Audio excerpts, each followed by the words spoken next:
right? Because you go through audits too, right, Brett? Or do y'all not do audits and that kind of thing?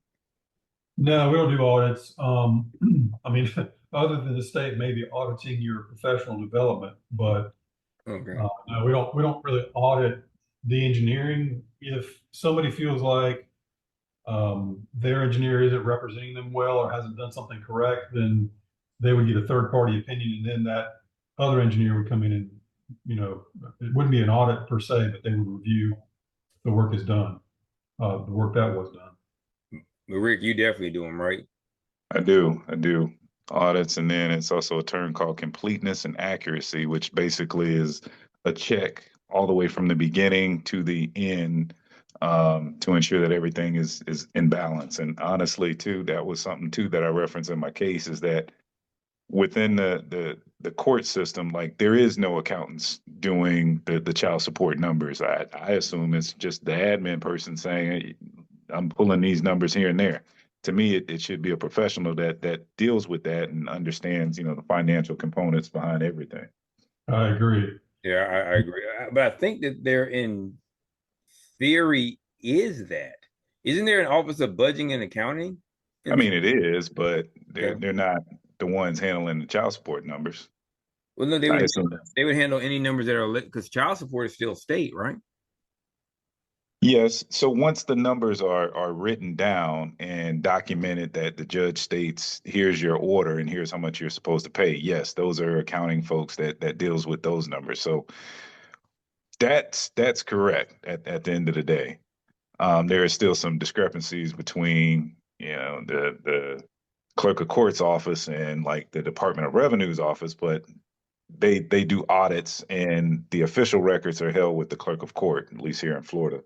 But the issue is when you're in the courtroom and you're getting that final calculation, that's done, I believe, by like the judge's admin.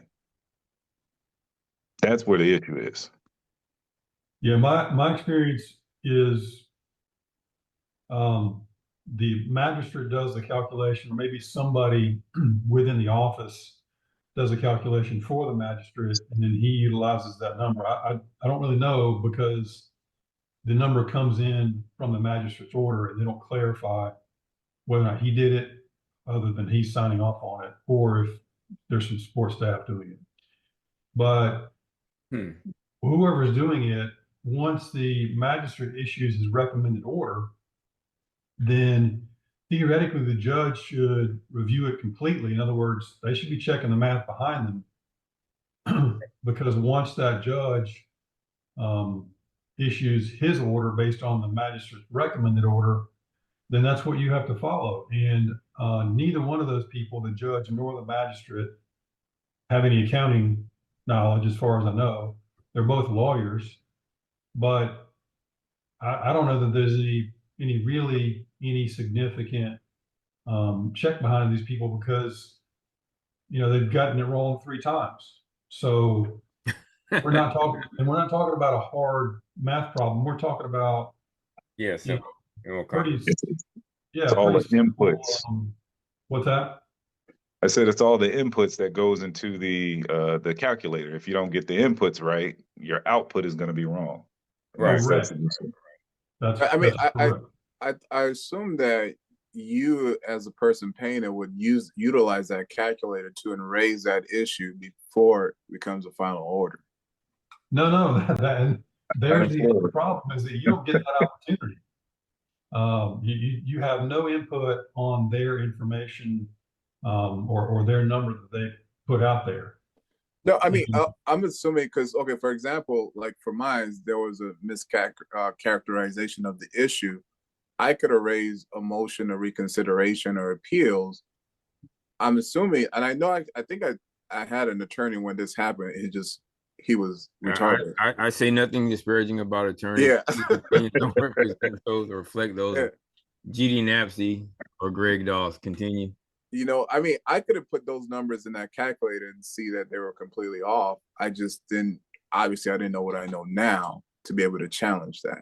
Like, I'm agreeing with the guys that it is an issue that prior to that order being put in, there is no expert in that field present to validate that, right? Because it has to be based on some factual evidence, right? That this is the number. Has to be, or that's the rule requires it. That is the same as must. That has to be based on facts. Right. Requires it. The rule requires it. Obviously, it doesn't have to be. Probably should be, but I get your point. Right.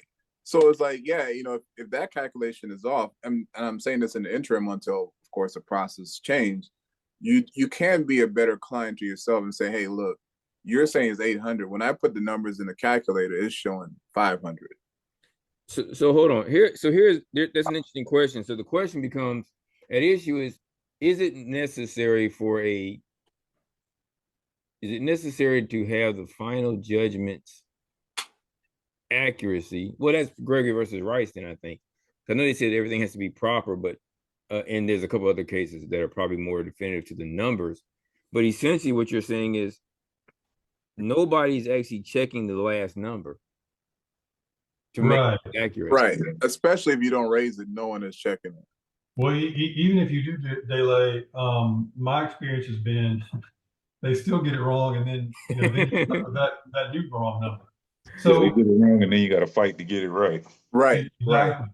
Okay. And we're talking anxiety today, and so for the people out there that I guess if we can help them out at all, what I'd say is obviously you're gonna have to fight. If you have a child support calculation issue, my recommendation would be study the statute, understand how the numbers are properly calculated.